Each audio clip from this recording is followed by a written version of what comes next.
Okay, Fireflight. We appreciate all the work you did on that mission, but we do seriously need to talk about the damage you caused flying around up there.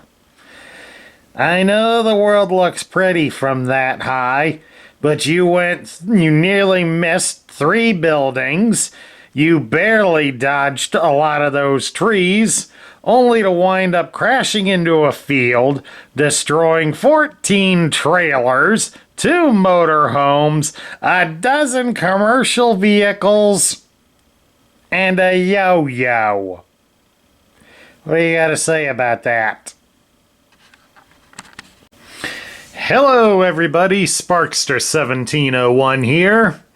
And this month, like we stated earlier, we're looking at Constructicons and Aerialbots from the Generation 1 era, since we are going to get new versions of them this year. The Constructicons, as mentioned last week, are getting a Studio 86 release, so we will have a cartoon-accurate Devastator. But the Age of the Primes toy line is carrying on a tradition that was started about a couple of years back, where they brought in a combiner. We had the Stunticons not too long ago, so it's only fitting that their enemies from the cartoon, the Aerialbots, are brought in. So this is Fireflight. Fireflight was first released in 1986. He would also be available in 1987. And he was available at retail, either on the card, but he was also available in a gift set. But his gift set would be different from what was released before with Devastator. The gift sets for many of the other combiners released would include a variant tech spec for all of the individual robots, as well as including one for the super robot.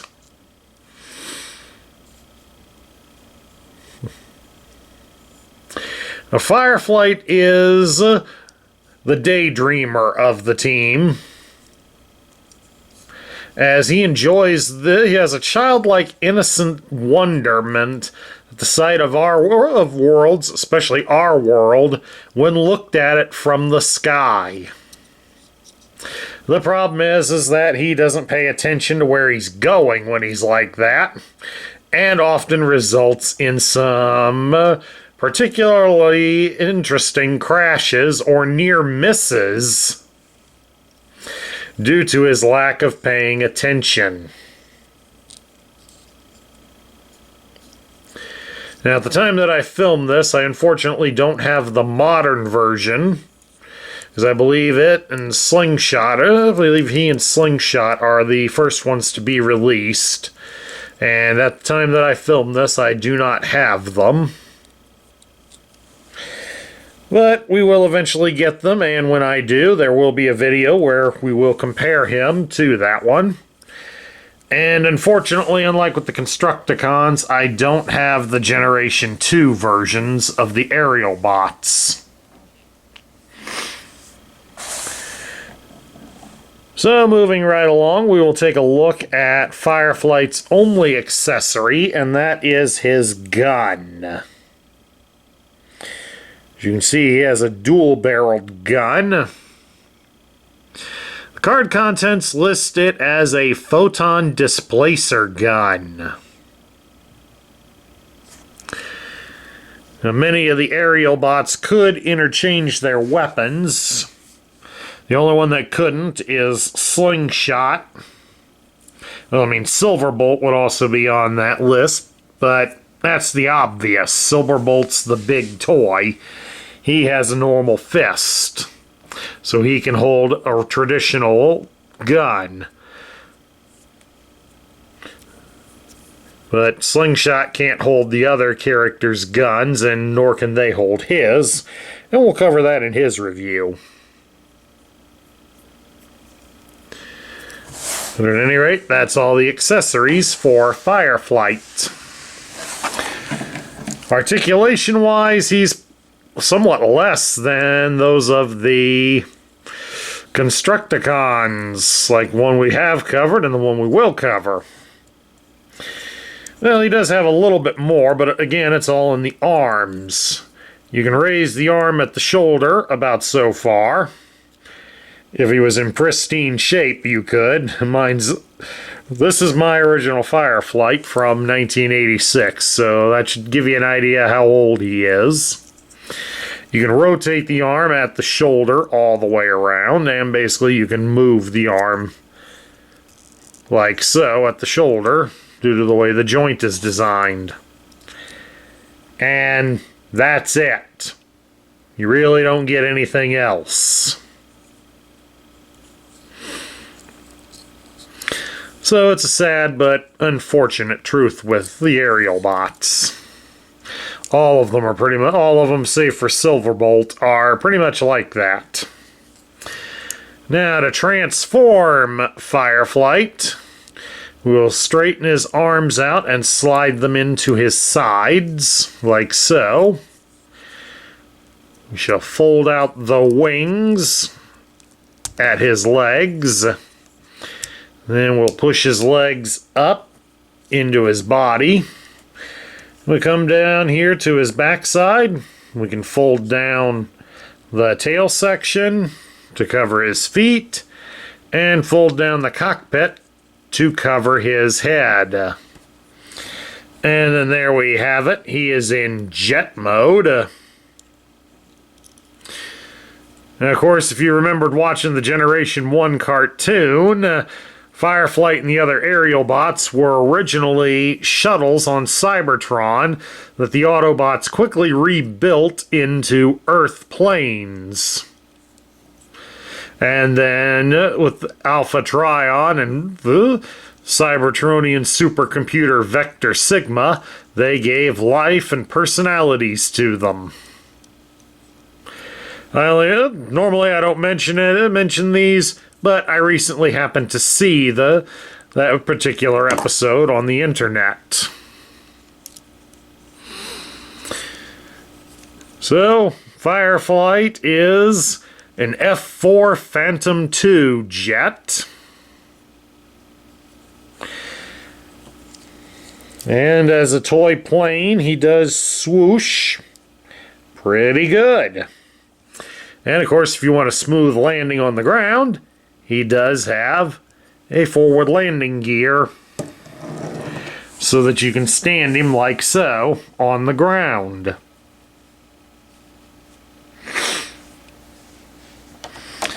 So now we'll take a look here at his card backer. This way you'll get to see how he was advertised. And this one, surprisingly, is in pretty good shape. I mean, we got a slight tear down here at the bottom, but it's not really disrupting anything, so this is in pretty good shape. And we can see from the outline of the bubble, right here he was in plane form, and then right down here was his gun. And this one was sold at a self-service, whatever that is. Apparently originally retailed for $5.95. This one apparently sold at a reduced price of $3.96. So, interesting. But yeah, if any of you out there knows what this self-service thing is, do drop a mention of it down in the comments, because so it may be something that was only regional or just didn't last long or whatever. But I'm sure there are a few of you out there that would be interested in knowing what it means. And we turn it around to the back side, and it's pretty much done up in a similar way to the way the Constructicons were. But there is a few differences. The first difference being is the robot points. The Constructicons from a year earlier were worth a solid point. The Aerialbots are only worth half a point, so Hasbro's getting stingy. But then again, they barely offered us Transformer fans anything. The G.I. Joe fans, they got the goods. We didn't. At any rate, we can see here's all 5. This is a spot where they advertised all 5 Aerialbots. Fireflight was number 3 in the line. And we get a shot of Superion. Then down here we've got a small picture of the toy, and underneath it they put in a small picture of all the contents. So as you can see, Fireflight only came with himself, a gun, and a set of stickers. Then we get the larger pictures. This one shows you how to work the landing gear, and then how to transform him, how to put on the stickers, and how to use the rub sign, and collect the robot points, and read the tech spec. And then down here at the bottom we have the barcode, and we have his tech spec. And like I said, there is a variant to the tech spec. And the way you can tell the variant is, well, there's 2 ways really. I mean, the obvious is on the back side. One that's from a card will have, probably, you hope, will have some of the detail from the front of the card still on it. But the other way is the picture. I mean, like I said earlier on it, for one that was off the retail card, it should have this. If it's the one from the gift box, since it was on the back of a box, it will have nothing but cardboard. The other way is the picture. This one is the picture that's on the retail carded version. It has his gun in his right hand, and it's pointing off screen. The picture on the gift set is reversed, so his gun is in his left hand and he's facing the other direction. Plus the text is kind of in a different size in different ways. I mean, when I hold it together like that, Aerialbot comes off bigger on the retail card versus the gift set card. But then when you go to look at the text is smaller on the retail card, but a bit bigger on the gift set card. But basically they both say the same things. But we'll go with this one because it's easier to hold this in front of the camera. It's done up in red to indicate he's an Autobot, and like we stated earlier, it says Aerialbot above him. They were starting to do that with the sub-teams, listing them by their sub-team name instead of their faction. And then we have a picture of Fireflight down here, and it matches the picture on the front of the card. Whereas on the gift set, it is it's a mirror of the picture. It gives his name as Fireflight, and his function is reconnaissance. So, in essence, he's a spy. And there is a quote underneath there that's attributed to him. It says, "When I'm flying, no enemy is safe, nor friend." If Aerialbots needed pilot's licenses, he'd never have gotten his. A hazard in the skies. Doesn't pay attention to where he's going, since he's too busy marveling at the scenery. Flies at Mach 2. That's a dangerous thought. Flying at Mach 2 and not looking at where you're going. There are idiots on the road that drive slower than that, and they still get into trouble. Range 1,000 miles. Carries flammable firefog missiles. Uses photon displacer gun that affects light by distorting light waves. With fellow Aerialbots forms Superion. So, Would have been nice if they would have molded in some missiles on him. But unfortunately, his wings are flat.